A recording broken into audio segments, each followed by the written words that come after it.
Hey, Cozy Crew, and welcome to new viewers. If you are new here, my name is Carmen. I make cozy content videos about my life here in Chicago with my husband and my cat Chai.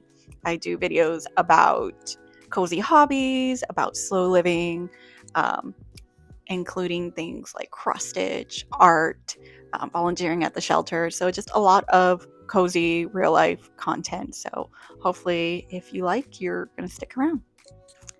First of all, I hope that everyone who is in the path of this winter storm that we're currently going through, hope you're all safe, cozy, and warm. I know that I am feeling very lucky that I get to be inside because it's been snowmageddon. It's been snowing for the last 24 hours. Hasn't been super strong, and of course, Chicago's well prepared for the cold and the snow. But otherwise, I hope everyone is just keeping warm and staying safe. Today's video is something I've been wanting to do for a while. So let's go back a few months. I had been noticing, I would say over the summer and the beginning of fall, I had noticed that, I don't know, I just mentally, I was not feeling great. I was feeling like my attention span was really bad and that I wasn't having enough time with my hobbies and just a lot of time on my phone. And I was like, I need to do something combat this brain rot that I'm feeling. Now, for me, brain rot is what happens to your mind when you spend way too much time scrolling on social media.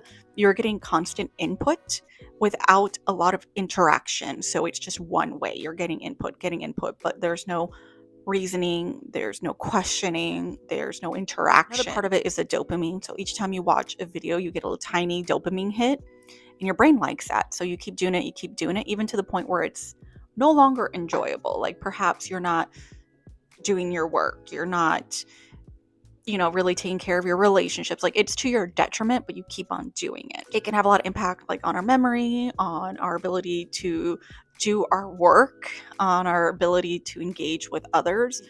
I wanted to combat brain rot. So I decided that I wanted to do some learning. And that's when I started seeing a lot of these personal curriculum videos coming up. And I did watch a few of them. I thought they were really cool. And I was like, I could do something like that. So I've seen people who do it in a way where like they're actually taking a college course. So they will make a syllabus based on like the syllabus of a class at Harvard or something, and they'll do all the required reading, which I think is great. I think that's really cool. And if that works for you, that's great. I myself graduated grad school already. I've done a lot of, I feel like I had been in school forever. I got my master's degree and I wanted to learn in a way that works for me, that's a lot more realistic with my lifestyle. Because if I wanted to do all that, I would just continue my education and go get my doctorate, which I have not ruled out. Possibly in the future, I could go back to school and pursue a doctorate, but anyways, that's beyond the point. So I decided that one of the things that I really wanted to learn or continue my learning is in Spanish. So as you guys know, I am Latina. I was born in Honduras, raised in the United States. My dad was American, my mom's Honduran. We spoke Spanish in the house, but I was never really formally educated in Spanish besides a very basic Spanish class in high school. And I mean, it was super basic. So I wanted to continue growing with my Spanish skills. My husband, he is Spanish. He's from Spain. So we would speak Spanish with him and when we travel and with his family. And I just wanted to improve. So I learned about a school here in Chicago and I visited and I really liked it. And I enrolled in classes last October and I completed that session in December. So now I'm in the second session. I am in level B 2.5, which is an advanced level. So I don't know if you guys can see, but I have some of my resources right here. So I'm going to go through them. First is my textbook that we use in class. And we use this book for last session 2.4, and we're using it now for 2.5. Our classes are 3 hours long once a week, and it's a mix of a lot of conversation, so giving our opinions, debating, but also sharing stories and asking other people to build on stories. And then we have our grammar practice. So that's when we learn, we see what we're learning in that chapter.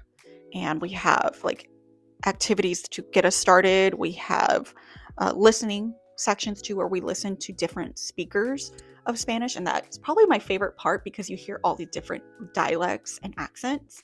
So we'll listen to someone maybe from Andalusia in Spain. They have a very distinct accent, and then someone from Argentina, someone from Mexico, someone from a Central American country, and it's really interesting. And we do reading and discussion and answering questions, writing. I have my notebook that I use in class. I have two sections. The front section is what I use for notes in class, and the back section is for when I'm working on my own, doing some homework, or what I like to use the back section for is when I'm talking to Manu or his family or my mom or anyone I'm speaking in Spanish and they say a word I don't know. I will write it down and then either look it up myself or just ask them to clarify it for me, and then I can look up the different conjugations of that word too, which is really helpful. This is something I keep in my cozy basket where I just have like different hobbies. Sometimes I will just open this up and do a couple lessons to practice my grammar, and it's just a really easy way to continue practicing without having to go and get my textbook or open the computer. Or flashcards. I have a list of flashcards of advanced vocabulary that I want to start implementing, and sometimes I'll just go through this on my own. One way I like to do it though is that at night in bed, I'll go through them. Manu will quiz me on them. So this is a resource I got from the library at the school, and it's called Punto y Coma, and these are really great magazines because they have interesting articles, but they also have like support. So they'll have definition of words, they'll have questions, and just it's just really nice when you finish an article. You can answer different questions to make sure you understand it. It also has the option to listen to it be read. So for me, I like to read it on my own and then listen to it just to make sure that I had, that I was pronouncing things correct, and that I had a good understanding of what was being said. So this is really enjoyable. Sometimes I'll just sit down, drink my tea, and read this, and I'm improving my vocabulary and grammar. Another resource I got from the library, this is an adaptation of Sense and Sensibility, Sentido y Sensibilidad. So this isn't the full book, it's just an adaptation, and it's a great way to kind of connect the different languages and help you build upon what you already know. I haven't read this one yet, but I am excited because I do really love the original Sense and Sensibility by Jane Austen, so I thought it'd be really fun to read it in Spanish. Along with Spanish language and furthering my education in Spanish, I have like special interests, and one of them is I want to become a better listener. And I researched different books, like just standalone books that I can read that are research-based, but also like easily consumable, like with tips that I can apply in everyday life. So I found this book. I borrowed this from the library. It's called You're Not Listening, What You're Missing and Why It Matters by Kate Murphy. And it's a pretty easy read, but it also includes like data and different studies and ways to apply what you are learning, and it's fantastic. It's such an interesting read. For this, I keep track of what I'm learning in my Cozy HQ notebook. If you've watched the video, the Vlogmas video, I think it's how I use my notebooks. I talk about this notebook where I keep track of YouTube stuff, but also like creative projects and also my Cozy curriculum. So it's a 6 to 8 week kind of book study for me. I figured with 6 to 8 weeks, I can fit that in with my busy schedule. I work a full-time corporate job. I do YouTube. I volunteer at the shelter. I'm married. I have a house to take care of. And I have a cat. So there's lots of things that I have going on. So I want to make sure that I'm not overwhelming myself. So 6 to 8 weeks seems like very doable. So I have one side where I'm just taking general notes, and the other side where I'm putting notes that like I can apply to everyday life. Really interesting. I'm about halfway through. I think I'll actually finish it within the next week or so because it's an easy read.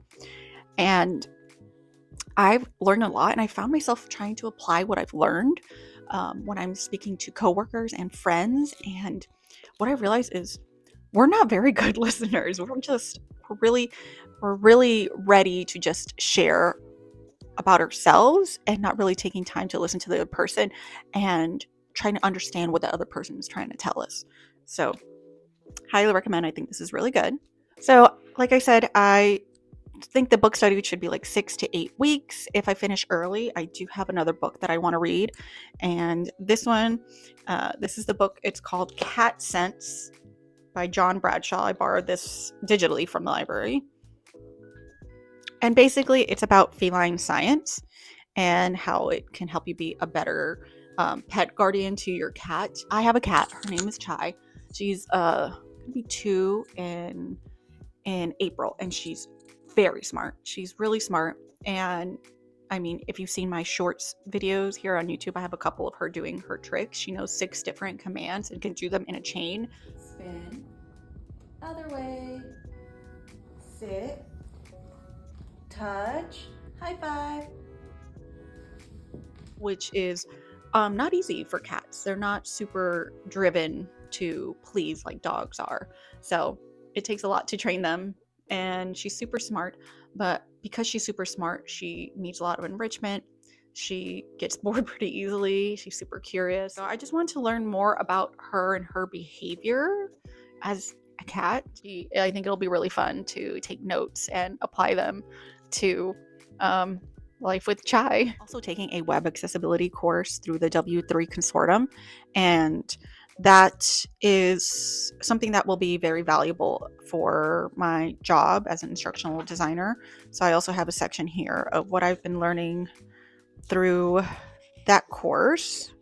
So I've been taking notes in my Cozy HQ and just writing down what I think is important, but a lot of it is just practicing answering questions, discussions, and I did pay for it, so I will get a certificate at the end of it, which is something I can add to my resume and put on LinkedIn. And web accessibility is interesting to me, and it's something that is very applicable in my job. So that was something that has been very interesting. I'm almost done with it. So like I mentioned earlier in the video, I had noticed that I was losing my time to scrolling on my phone, and like I didn't feel good about it.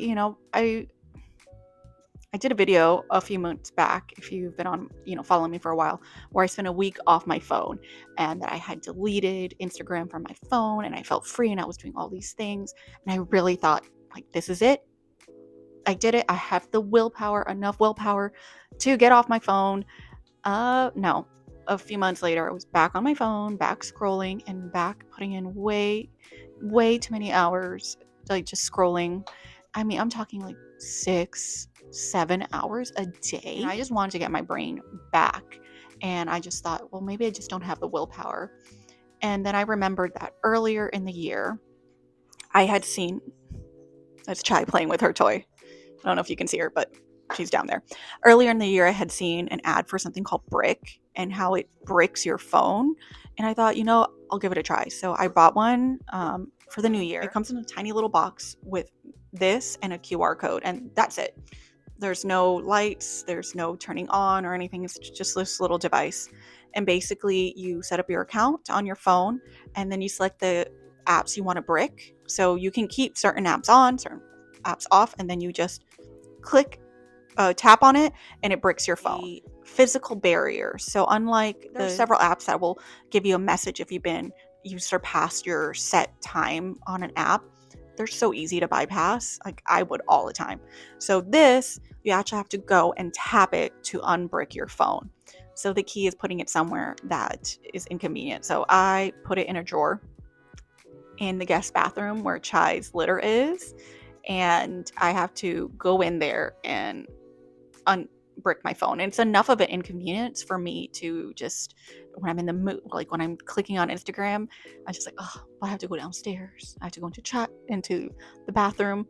And one thing about my cat, if I go in that room, I have to pass the closet where her food is, and she will think that she's getting food.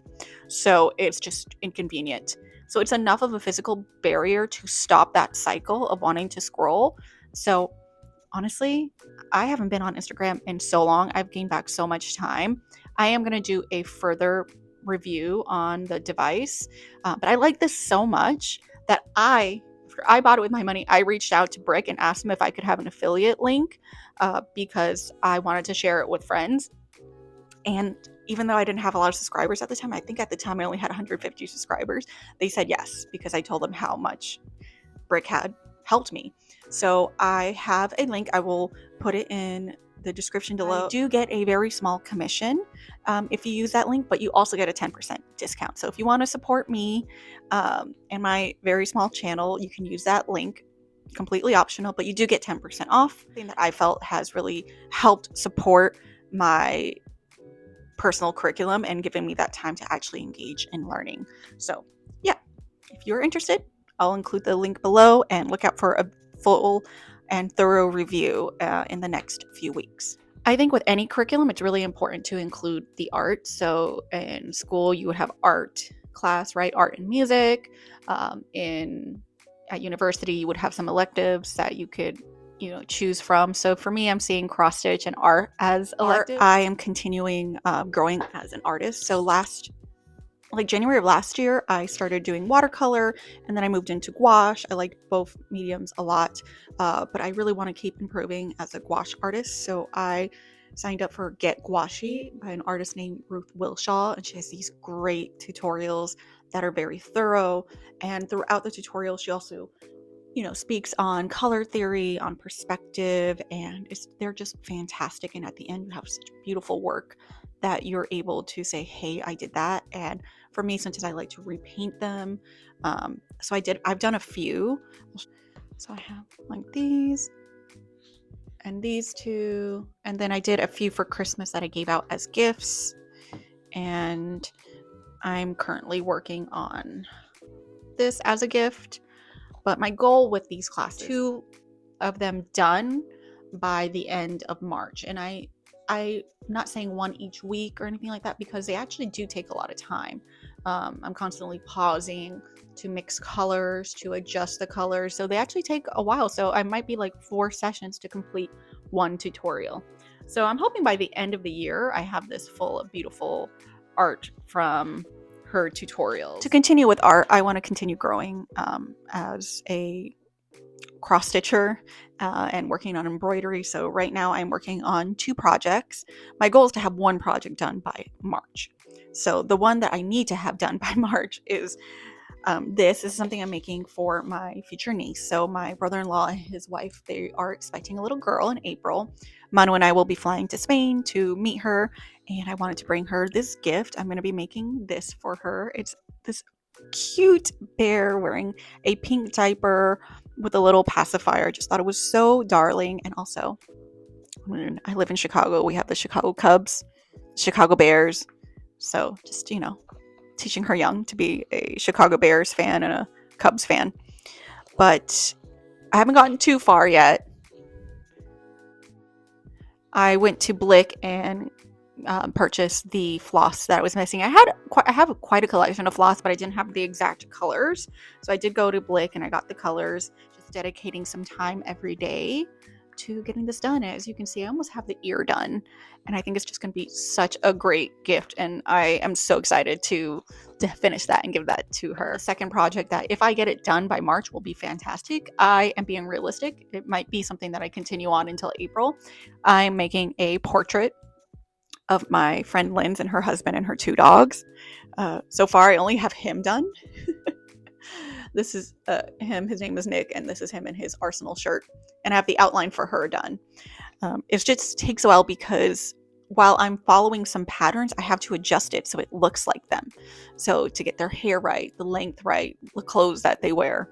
So it's been a lot of fun. All right, and that is the plan for my cozy curriculum that is going to go until March, and then I will reassess. I will either start something new or continue something that maybe I didn't finish. That's how I want to approach this. I don't want it to be too strict, because then I don't know. I feel like that kind of takes the fun out of it. Plus, like I said, I've been through grad school. I've done a lot of formal education. I work in instructional design, doing very formal kind of instruction. So I just want it to be fun, and we'll see what happens in March. But I can tell you this has been so much fun, and that I feel so thankful that this is something that is becoming popular, because I think everyone can benefit from going back to learning and taking a break from scrolling. We're all kind of trying to combat that brain rot. But yeah, I hope you enjoyed this video. And if you are interested in brick, just know I will have a video coming out in a couple of weeks. And feel free to use that link. You do get 10% off. If you enjoyed this video, please give it a like, leave a comment. I would love to know what you're learning, even if it's just, you want to learn how to cook an omelet. Share what you're learning. And so yeah, give it a like, a comment, and subscribe. If you do that, that really helps my channel out. It helps push my videos out through the algorithm to more cozy viewers like you. So I hope you guys are staying safe and warm, and remember to keep it cozy.